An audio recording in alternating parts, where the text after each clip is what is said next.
England can boast thousands upon thousands of stained glass windows, including a world-renowned collection, with the famous York Minster and Wells Cathedral home to some of the oldest masterpieces.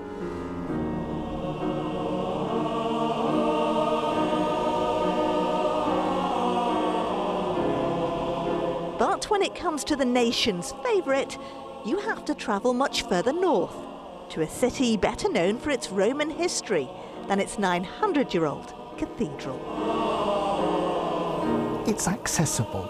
It's also a glimpse of heaven, and it has something that speaks of the ancient as well as the immediate, and you can stand there and you can feel as if you are talking to Jesus or looking through a photo album of his life. Yes, it's gorgeously decorative, and it's the most extraordinary medium. You know, it's an alive, vibrant medium, and it changes in the different lights of day and under different weather conditions.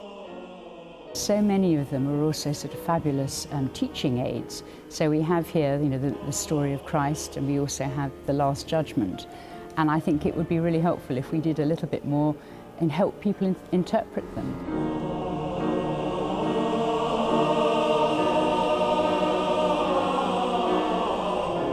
At 51 feet tall, this majestic east window stands guard behind the altar and is the jewel in the crown of Carlisle Cathedral. Janet Goff is a leading expert in church history. She wanted to shine a light on England's stained glass windows and wrote a book about them, which led to a nationwide competition to find the best.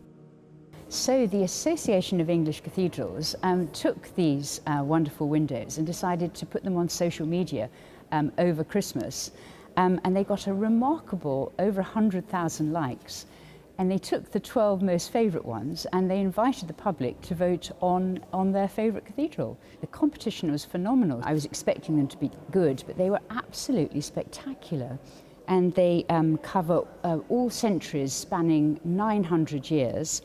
And I think we've discovered that we have a single national stained glass collection which isn't taken seriously enough because it's not sitting in a major museum, but it's still in the cathedrals for which it was commissioned, and it's still very much being used and appreciated.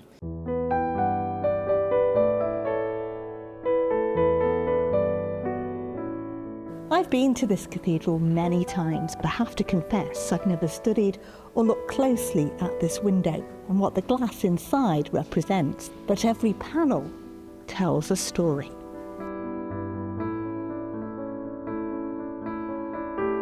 If you look at the window behind me, it is both a marvellous 14th century window at the top of the Last Judgment, and then it was complemented in the 1860s by the very top Gothic revival firm called Hardman & Co.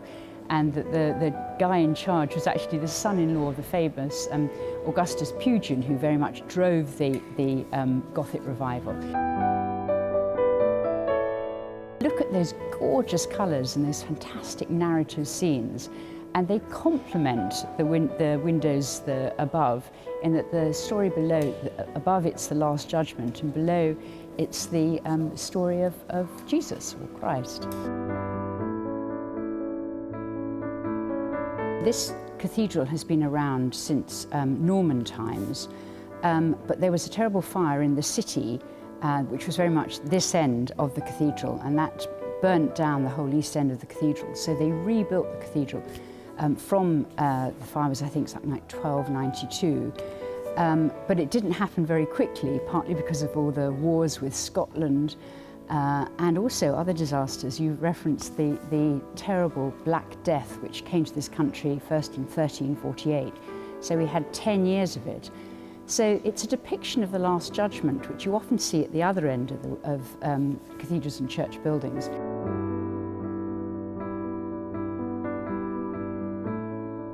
All of our cathedrals struggled a bit in the Reformation, particularly 100 years later during the Commonwealth. And this cathedral in particular, it lost quite a lot of its west end to the Scottish Presbyterian army, who used some of the stone to rebuild or reinforce Carlisle Cathedral.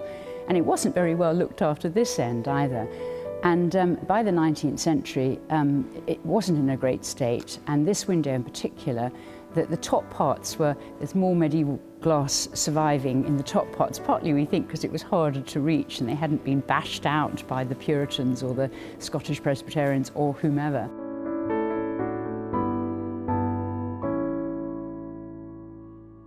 This great east window obviously has the original Last Judgment at the top with Jesus in majesty and all the rest of that. But then the sort of almost like a rectangle beneath that fancy bit at the top was done in memory of a bishop, Bishop Percy, in the 1860s by a Birmingham firm called Hardman. And in it, we see the life of Jesus. We see the life of Jesus from Mary being told that she's going to have a baby, and we see Jesus' birth, the shepherds coming, the kings coming. We see the rather sad incident of the slaughter of the holy innocents. And then on the other side, we have Jesus at the wedding of Cana. We have Jesus turning the water into the wine, which happened there, with his disciples, with Mary in the background. And then we journey to the cross, and we see Jesus en route to the cross, suffering, and in the middle, now framed by a very powerful baldacchino, we see Jesus dying on the cross. And then to the right of that, Jesus being taken down from the cross, laid into his mother's arms, and then laid into the tomb. And then, thankfully, Easter is shown with Jesus rising out of the tomb, the sleeping soldiers. There's quite a few sleeping scenes in there. I try to recreate it by sending the congregation to sleep in my sermons. And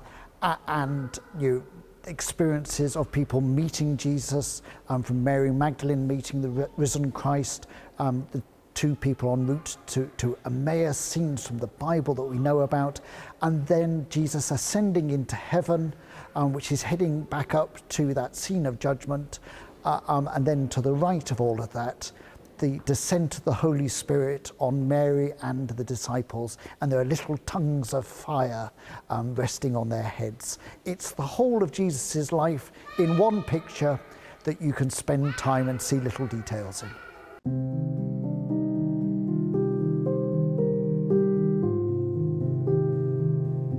When Mary and Joseph were being told that Jesus was going to be born, you're often shown the angel Gabriel telling Mary. You're rarely shown the angel speaking to the sleeping Joseph in his sleep, and so that one appears.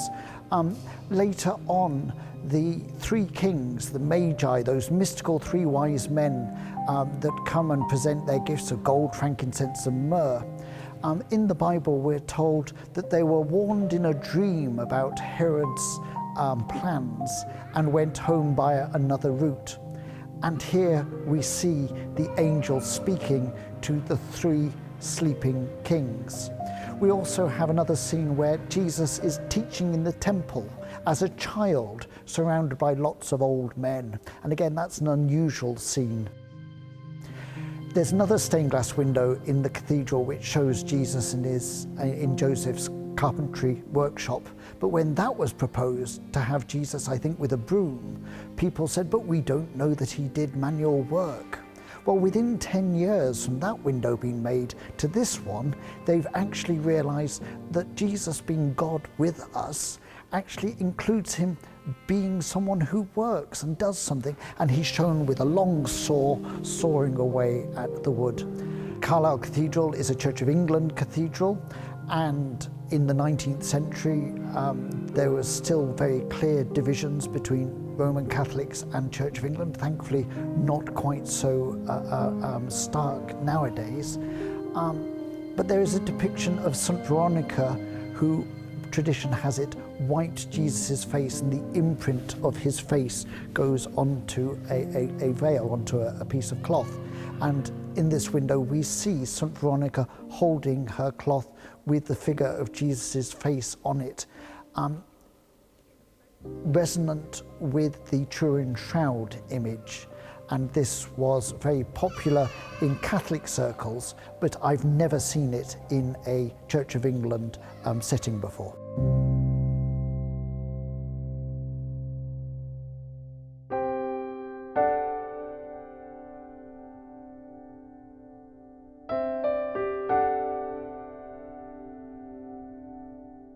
I think when you're used to anything, or you have anything around you, whether it's the Lake District or the interior of this building, you sometimes forget actually how wonderful it is.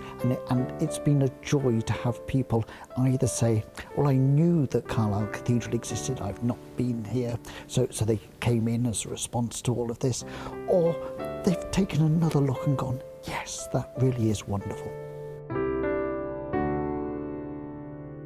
Even today, people aren't brought up with an intimate knowledge of the Bible, and this is a fantastic way. You know, we're so used to using, I don't know, TikTok, YouTube or whatever, short reels is, I'm told, how you're meant to do social media. So let's use our windows in the same way. They are the original short wheels. They are, absolutely, yes. And I think one of the, there's so many unique things about stained glass, and one of them is this sort of fantastic colour and how it doesn't fade. I mean, if you think of wall paintings of the same age, they really wouldn't be as vibrant as these are. So when you next visit the Great Border City, pop into its cathedral and see for yourself why it's the nation's favourite.